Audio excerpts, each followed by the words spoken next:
Será que os nazistas estavam no limiar de uma nova era da propulsão? Em abril de 1945, os aliados tinham derrotado as forças de Hitler e havia chegado a hora dos cientistas e engenheiros saírem da Alemanha. A questão era, para onde iriam e o que aconteceria com seus projetos? Será que o OVNI, que caiu 20 anos depois na Pensilvânia, tem essa resposta? Se o objeto de Kecksburg era o sino nazista, como foi parar nos Estados Unidos 20 anos depois? Para responder essa pergunta, é necessário voltar à Alemanha no final da Segunda Guerra Mundial.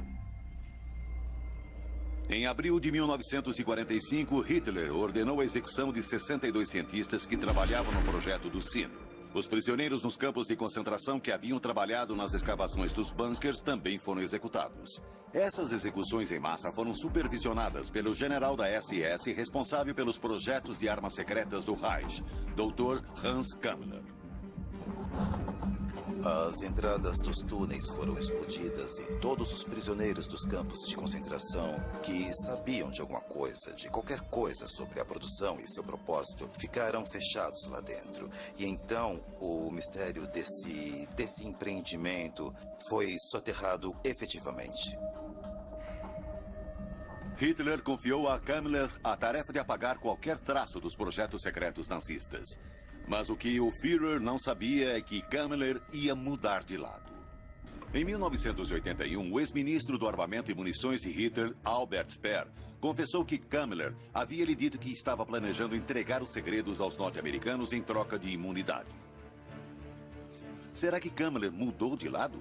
Em abril de 1945, o homem que tinha acesso aos caças Delta dos irmãos Horten, que supervisionou a revolução dos jatos de von Hohenheim, os mísseis balísticos de von Braun, a nave de Schauberger e o misterioso sino, saiu da base em Pilsen e desapareceu para sempre. Mas em 1944, quando o Schauberger e sua equipe estavam fazendo progressos, a SS ordenou que ele fosse para o leste. Ele escreveu que teria de ir para uma instalação secreta em algum lugar na Polônia. E aí não tivemos mais notícias dele por muitas e muitas semanas. Polônia, onde nasceu o sino, outro projeto nazista ligado a vórtex e antigravidade. Será que Schauberger foi mandado para reforçar a outra equipe? No fim da guerra, os projetos e protótipos dele foram confiscados pelos aliados.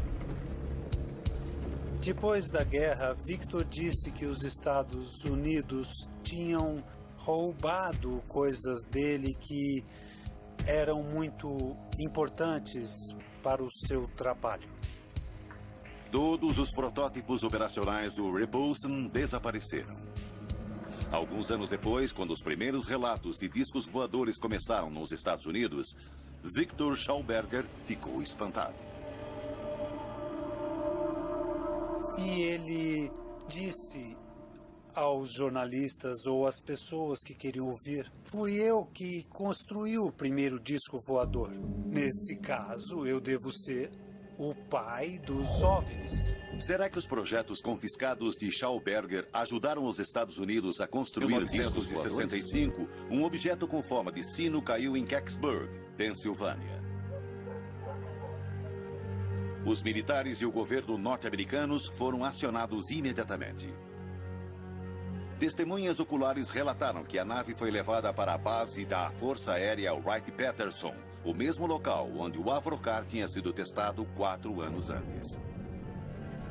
Seria o objeto de Kecksburg parte de um projeto norte-americano secreto para continuar a desenvolver discos voadores?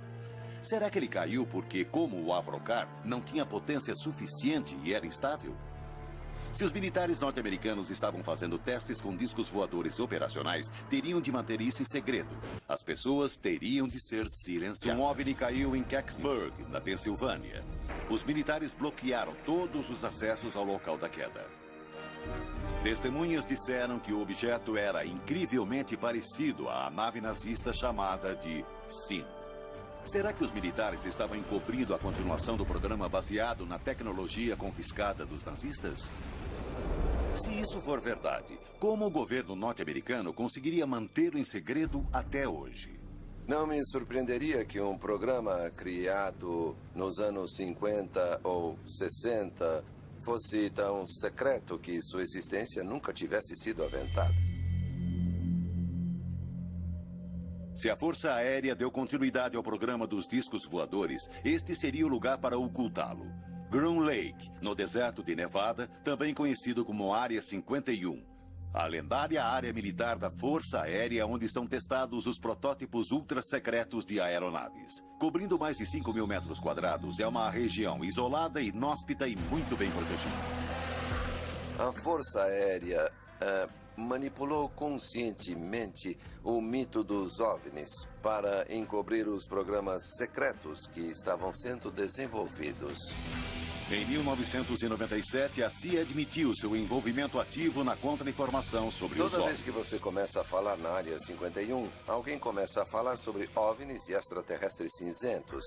Se isso é mesmo o resultado de um trabalho de contra-informação, eu gostaria de conhecer o responsável e cumprimentá-lo, porque ele é muito, muito bom. Temos de 25 a 30 anos de programas secretos. Centenas de bilhões de dólares gastos. E não sabemos nada a respeito. De todas as teorias conspiratórias sobre os OVNIs nazistas, a mais controversa é a ideia de que alguns nazistas conseguiram fugir levando protótipos de discos. E há indícios claros de que um certo número de oficiais da elite da SS escaparam dos aliados e desapareceram. No extremo sul da América Latina, particularmente Argentina, Uruguai e Paraguai, existe até hoje uma grande presença alemã. Um homem que nunca mais apareceu foi o general Hans Kammler, o responsável pelo programa alemão de armas secretas.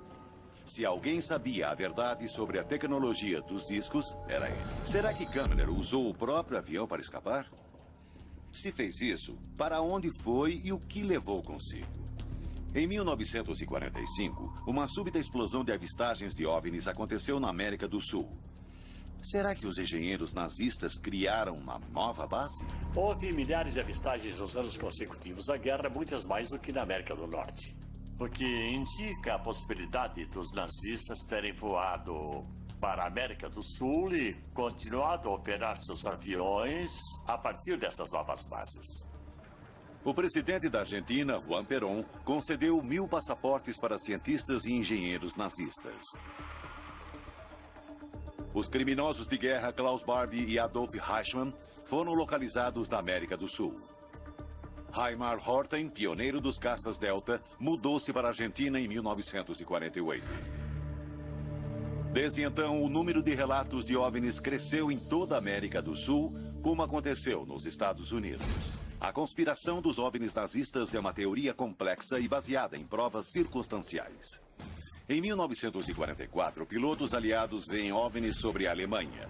Em instalações subterrâneas, os nazistas estão construindo aeronaves e sistemas de propulsão ultra-secretos.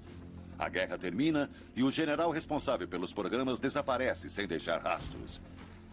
Seus cientistas, sua pesquisa e protótipos são confiscados pelos militares norte-americanos e enviados aos Estados Unidos. 2 anos depois começa a primeira onda de avistagens de OVNIs da América do Norte. Seriam, na verdade, protótipos norte-americanos dos caças Delta nazistas H-9? No fim dos anos 50, a Força Aérea Norte-Americana lança o Avrocar, um disco voador semelhante a uma nave secreta nazista chamada Repulse. E em 1965, um OVNI cai em Kecksburg, na Pensilvânia. As testemunhas falam em formato de sino, coberto com marcas estranhas, semelhante a um artefato nazista construído no final da guerra. Todos esses indícios levam diretamente a uma conspiração dos OVNIs. Será que os nazistas foram bem-sucedidos na construção de protótipos de disco? Será que o governo norte-americano e os de outros países desenvolveram tudo em segredo? Todos os objetos avistados seriam apenas naves feitas pelo homem? Os governos e suas forças armadas revelarão algum dia a verdade sobre a presença dos OVNIs no nosso espaço aéreo? Seria um duro golpe contra a credibilidade do governo norte-americano ter de admitir de repente que os discos voadores são reais. Muitas pessoas me perguntam, quando você acha que o governo vai confessar os fatos? Eu digo, acho que nunca vai fazer isso. A conspiração dos OVNIs nazistas continua.